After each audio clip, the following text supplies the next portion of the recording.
So now we're going to move on to the election that just went down in Pakistan, because this is kind of crazy.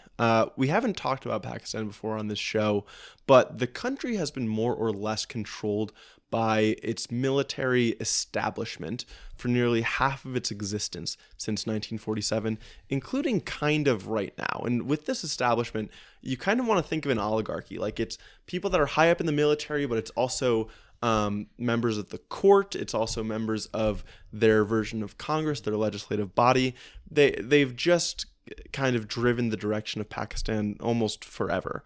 Now, this election pitted a party that was supported, backed by the establishment, which is, I'll call PMLN, and that party was pitted against the party of Imran Khan. Now, Imran Khan was the populist president of Pakistan from 2018 to 2022.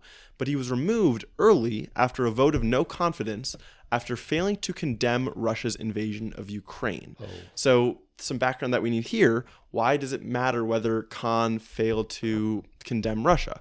Well, Pakistan's establishment has been aligned with the U.S. since the early 2000s during the War on Terror. So they've been cracking down on Islamic militant and extremist groups for kind of that entire past 2 decades that we've seen the U.S. heavily involved in the Middle East. So when Khan failed to condemn Russia, the establishment was like, we don't really like this. So they have this vote of no confidence, and he's removed from office.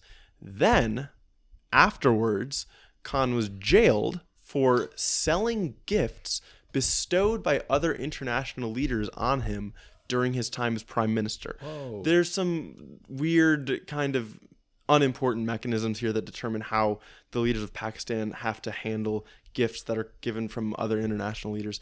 I'm honestly not sure whether the prosecution was completely politically motivated or not. Yeah. But he's in jail now, right? And his party is still running against the establishment-backed party, okay? And what happened in the election is... So leading up to the election, the Pakistan Supreme Court, which again, buddy-buddy with the establishment, banned Khan's party, which is called PTI.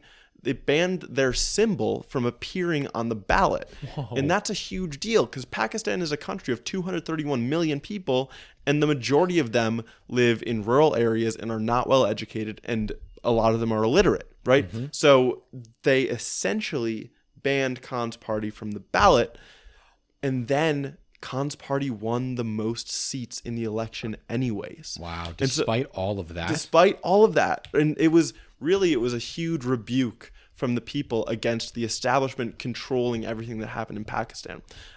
Analysts that I read at least said that this has nothing to do with the actual direction of the country, that both Khan's party and PMLN, the opposition party, have been in power in government at different times, and it did not result in significantly different policy or standards of life for their people. But they just didn't like the idea that the establishment was controlling everything, and that they tried to force Khan and Khan's party off of the ballot. Wow. So now Khan's still in jail. His party is going to dominate their parliament, and they would want to form a coalition around him as prime minister again, or as president, and they're not going to be able to do so. Do they have someone ready to in the works? I don't know. I didn't read about anyone. The question is still completely out there as to what happens, right? Because they will try to choose him, but the Supreme Court, which again is backed by the establishment, has banned him from serving. So we just have no idea where this goes. It's a crazy political situation, and I don't think it's really going to have any effect for the wider world or most of Pakistan's people, but it is kind of an interesting Game of Thrones-esque situation. Do you think it impacts the United States and how we're able to project power in the region? Because the establishment has been aligned with our military objectives for the most part in a lot of cases. Yeah. Do you think there's an anti-American sentiment to this? Maybe slightly. Yeah. But also geographically, Pakistan is farther east than the countries where most of the Islamic extremism Yeah. and unrest happens. Like it's further east than Syria, than Iraq, than Right. It's Yemen, not like we're Israel, Gaza. it's not like we're fighting in Afghanistan anymore, right? Exactly. Yeah. Pakistan's main problem is with India, and India and Pakistan's problems tend to be pretty well separated from those of the rest of the Islamic world. No, that's So, true. Yeah. That's true.